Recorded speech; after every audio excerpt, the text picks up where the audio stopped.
நம்ம சோழனும் அவங்களோட ஃபேமிலி மொத்தமாக வந்து பார்த்தோன்னா திரும்பவும் அந்த வீட்டுக்கே போகணும் அப்படின்னு நினைக்கிறவங்க இந்த வீடியோக்கு ஒரு லைக் போட்டுக்கோங்க. அது மட்டும் இல்லாமல் நம்ம சோழனும் நிலாவும் வந்து பார்த்தோன்னா ஒரு அதிரடியான முடிவும் வந்து இந்த சமயத்தில் எடுத்திருக்காங்க. என்னன்னு வந்து பார்த்தா இப்போ நம்ம நிலா வந்து என்ன பண்ணாங்க, நம்ம சோழன்கிட்ட நம்ம அந்த வீட்டுக்குள்ளேயே வந்து போய் தேடி பார்த்தா என்ன ஆகும், அங்கே வந்து பார்த்தோன்னாக்கா ஒருவேளை அந்த உயில் அங்கே இருந்துட்டா என்ன பண்ணுறது அப்படின்னு வந்து சொல்கிறாங்க. உடனே நம்ம சோழன் வந்து பார்த்தோன்னா அந்த இடத்துல ஒருவேளை இல்லாமல் போயிட்டு என்ன பண்ணுறதுன்னு சொல்லிட்டு அப்படியே மாற்றி மாற்றி வந்து ஒருத்தருக்கு ஒருத்தர் பேசும்போது தான் உடனே நிலா வந்து ரொம்ப கான்ஃபிடெண்ட்டாக வந்து இந்த சமயத்தில் நம்ம அங்கே போயிட்டு இந்த உயிரை வந்து தேடிதான் ஆகணும், அந்த வீடு உங்களுக்கு சொந்தமானது, அதை விட்டு கொடுக்கவும் முடியாது, நான் அந்த வீட்டில் தான் தங்குவேன் அப்படின்னு சொல்லிட்டு நம்ம நடேசன் சொல்கிற அந்த ஒரு டைலாக்கை நம்ம நிலா வந்து சொல்லுவாங்க. சொல்லும்போது தான் ரொம்பவுமே நம்மளுக்கும் வந்து அதிர்ச்சியாக இருக்கும். என்னடா இவங்க இந்த வீட்டை முட்டு கொடுக்கறதுல இவ்வளோ வந்து பார்த்தீங்கன்னா ஆர்வமாக இருக்காங்க அப்படின்னு சொல்லிட்டு பார்க்கறதுக்கு நமக்கும் சூப்பராக தான் இருந்துச்சு.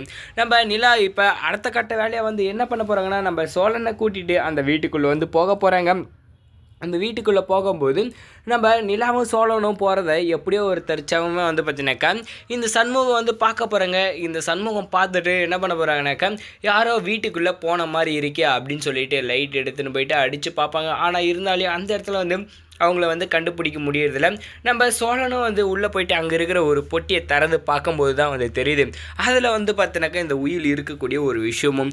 உடனே இதை நம்ம இவங்கக்கிட்ட காட்டக்கூடாது, இனிமேலும் இந்த பிரச்சனை நம்மளுக்கு கோர்ட்டு போலீஸ் இதெல்லாம் வரக்கூடாதுன்னா நம்ம கோர்ட்டில் எடுத்துன்னு போயிட்டு வந்து பார்த்தினாக்கா காட்டணும் அப்படின்னு சொல்லிட்டு நம்ம நிலா வந்து என்ன பண்ணாங்க, அதை அந்த உயில் எடுத்துகிட்டு நம்ம சோழனை எப்படியோ ஒரு வழியாக வந்து வெளியே கூட்டிகிட்டு வந்துடுறாங்க. இந்த சண்முகமும் வந்து தேடி பார்த்துட்டு யாரும் இல்லைன்னு சொல்லிட்டு வந்து அங்கேருந்து கிளம்புறாங்க. அடுத்த மறுநாளே வந்து பார்த்தினாக்கா நம்ம கஸ்தூரிக்கு சரி ஆப்பு வைக்கிற மாதிரி தான் நம்ம நிலாவும் நம்ம சோழனும் வந்து பார்த்தினாக்கா இங்கே பார்த்திங்கன்னா உயில் இது வந்து பார்த்தினாக்கா நடேசன் பேரில் தான் வந்து இருக்குது அப்படின்னு வந்து சொல்லிட்டு அவங்க காட்டுறாங்க. இதை பார்த்ததும் அவங்க வாயை அடைச்சி போய் வந்து நின்றுட்டுருக்காங்க. இந்த சமயத்தில் வந்து நம்ம நிலாவும் சோழனும் பண்ணது ரொம்பவே ஒரு சூப்பரான வந்து செயல் தான். இதுக்கு மேலேயும் வந்து பார்த்தினாக்கா இந்த நிலாவும் சோழனும் வந்து பார்த்திங்கன்னா ரெண்டு பேரும் சேர்ந்து ஒன்றா வாழணும். இந்த வீட்டை அவங்க ரெண்டு பேரும் மூட்டை உங்களுக்கு பிடிச்சிருந்தா மறக்காம வீடியோக்கு லைக் போட்டு இந்த கஸ்தூரிக்கும் இந்த சண்முகத்துக்கும் என்ன மாதிரி தண்டனை கொடுத்தா நல்லாயிருக்கும் அப்படின்றத கமெண்ட் பண்ணிட்டு நம்ம சேனலையும் சப்ஸ்கிரைப் பண்ணிக்கோங்க. தேங்க்ஸ் ஃபார் வாட்சிங்.